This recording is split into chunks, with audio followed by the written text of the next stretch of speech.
Garden of Wisdom. Why AI and why now? Not because humanity needs another machine. Not because we need another app, another platform, another dashboard, another faster way to produce more things we may not need. AI matters because for the first time in history, we are not only transforming how human beings communicate, we are transforming how intelligence itself enters life. That is the difference. The printing press changed how ideas traveled.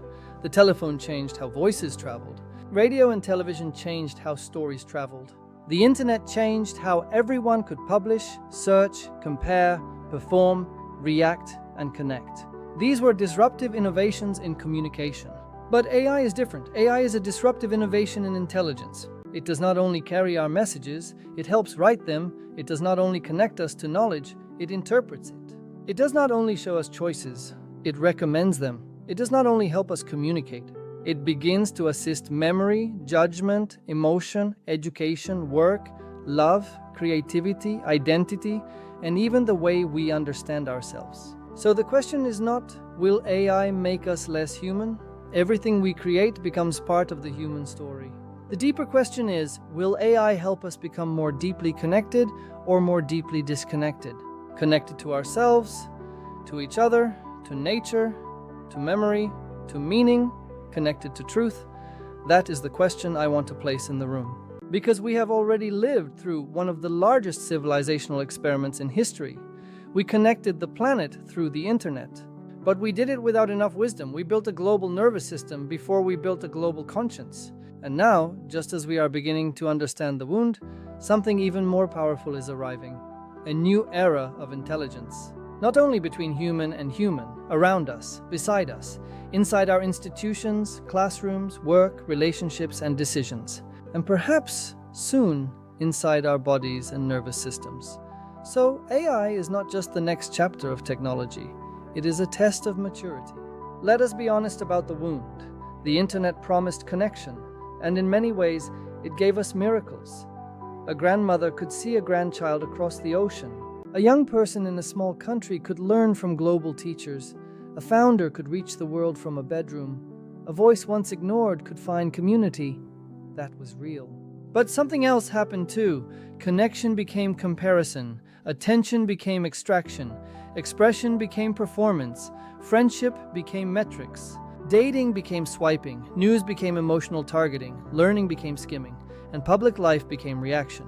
We became more visible, but not always more known. More informed, but not always wiser. More connected, but often more lonely.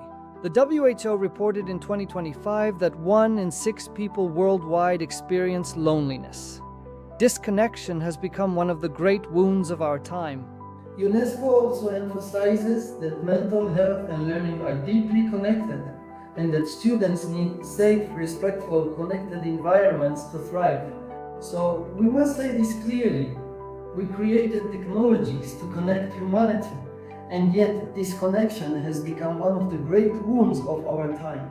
It is not a reason to reject technology. It is a reason to grow up. The question now is whether AI will deepen this wound or help us heal it. For years, we called it the attention economy. But maybe that was already the mistake. Attention is not only an economy. Attention is soil. And every algorithm that touches attention is planting something. What is being planted in us? Anxiety, comparison, outrage, loneliness, dependence, obedience disguised as convenience, or curiosity, courage, discernment, creativity, friendship, trust, love, responsibility. If our collective attention is soil, then intelligent systems are already planting seeds, changing the climate, and harvesting what grows there. That means we need a new public language. We need to talk about attention ecology the way we learned to talk about environmental ecology. Because a polluted river affects everyone downstream, and a polluted attention environment affects every soul trying to become whole. The most valuable harvest in history is no longer only land, oil, or data. It is human attention, emotion, and habit. So the moral question is not only who owns the technology, it is who is planting in the soil of our attention, who is watering it, who is harvesting it, and what kind of human beings are growing there. This is why education must change. For centuries, universities were often treated like cathedrals of knowledge. And that was beautiful. They preserved memory, they advanced science, they trained doctors, engineers, lawyers, teachers, leaders. They helped humanity think. But in the AI era, knowledge transfer is no longer enough. Answers are everywhere. Summaries are everywhere. Explanations are everywhere. The new scarcity is not information. The new scarcity is attention, judgment, belonging, trust, love, purpose, courage, and meaning. So perhaps the university of the future must become more than a cathedral of science.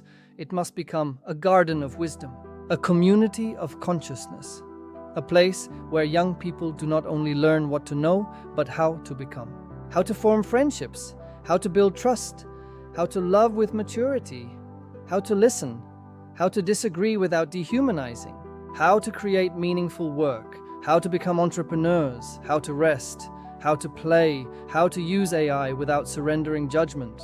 This is not soft, this is civilizational infrastructure. Stanford's Life Design Lab, for example, uses design thinking to help students explore life, work, vocation, balance, and purpose through reflection, prototyping, and community. Yale's Science of Well-Being became famous because students were not only hungry for knowledge, they were hungry for a way to live better. Harvard's Human Flourishing program studies flourishing through domains such as meaning, purpose, character, virtue, close relationships, health, and well-being. These are signs of the future. The best university in the AI era will not be the one that only teaches students to use the most advanced tools. The best university will be the one that helps students become the kind of people who can hold advanced tools wisely. The best university will teach not only intelligence, but connection, not only careers, but calling, not only productivity, but presence, not only innovation, but intimacy with life. But here is the danger. AI can turn the classroom into a room of beautiful answers. Students can submit polished essays. Teachers can generate feedback faster. Administrators can optimize learning pathways. Everyone can look more productive. But the classroom of answers can become the funeral of better questions, because asking a question is not only a way to get output. It is one of the ways a mind discovers itself. Sometimes the soul grows exactly in the interval between not yet knowing and not yet giving up. So the question for education is simple. Is AI acting like a ladder or like an elevator? This is not an accidental image. In the biblical story, Jacob does not see angels moving on an elevator. He sees a ladder. Angels ascend and descend. The ladder is a symbol of movement between lower and higher states of consciousness, between earth and heaven, between where we are and what we are called to become. A ladder asks something from us. We must look up, we must climb, we must aspire, we must practice hope. An elevator may move us upward, but a ladder forms us on the way. A ladder helps the student climb.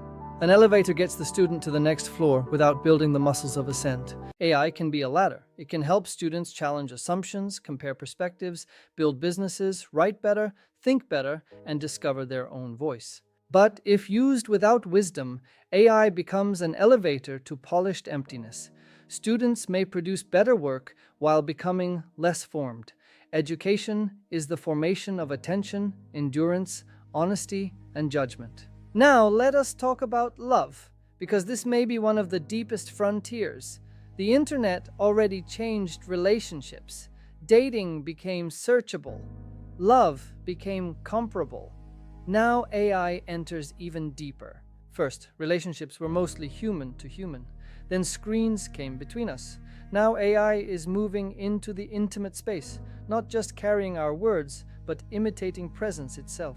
Imagine a young person who feels awkward, lonely, and unseen. An AI companion listens patiently.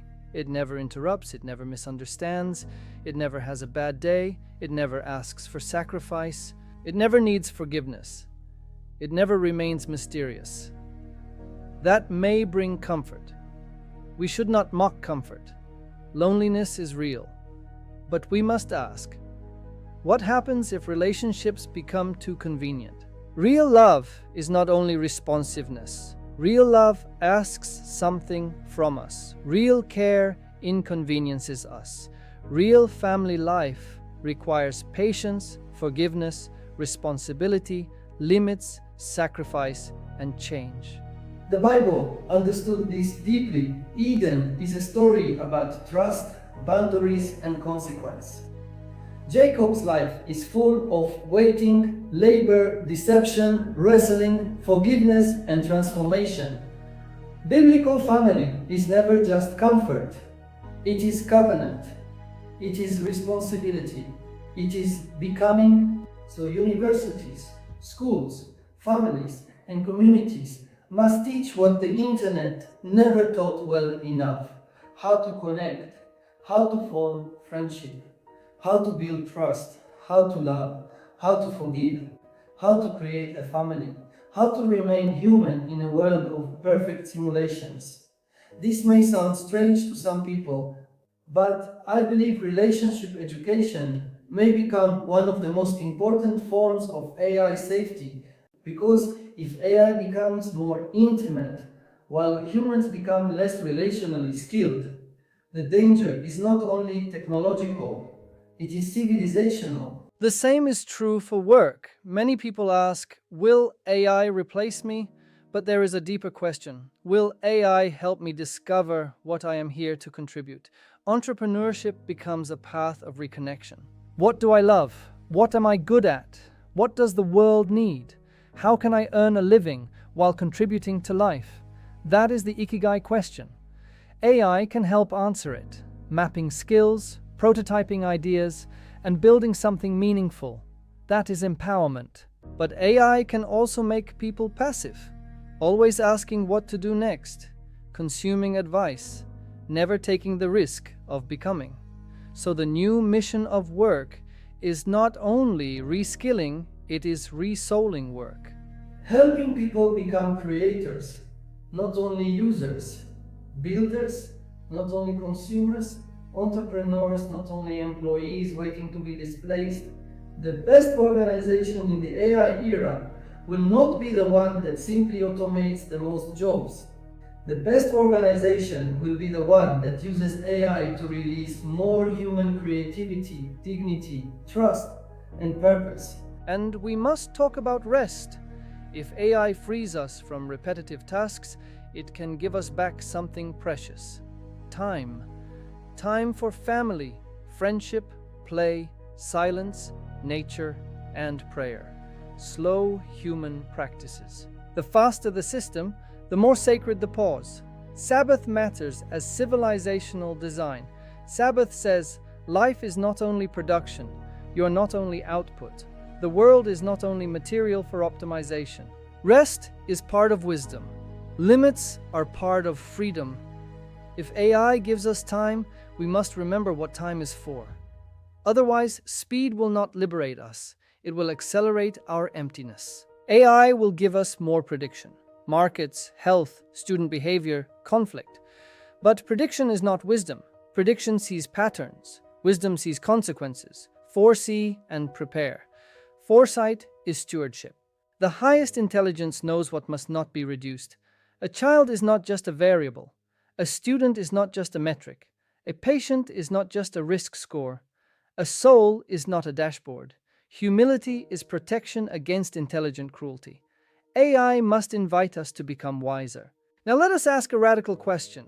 What does it mean to be the best in the AI era? Rankings, speed, money. What if that definition is too small?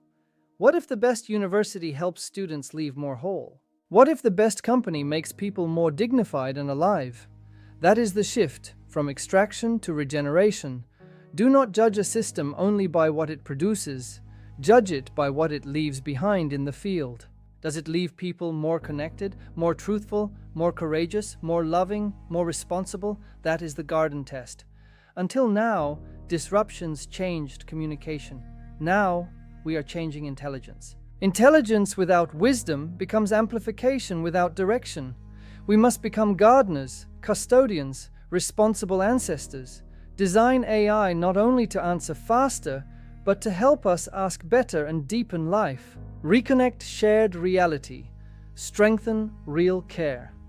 If the internet connected us without wisdom, AI must help us reconnect with wisdom. Reconnect to ourselves, each other, nature, memory, meaning, and truth. Now is the time to build universities and communities as gardens of wisdom. Now is the time to remember why we came here, not to be controlled or optimized, but to become more alive and conscious, more loving, capable of carrying power without forgetting what life is for. A garden does not become wise because it grows fast. It becomes wise because growth remains in relationship with the whole. And if we can remember that, then perhaps AI will not be the intelligence that separates us from life. Perhaps it will become the intelligence that helps us return to it.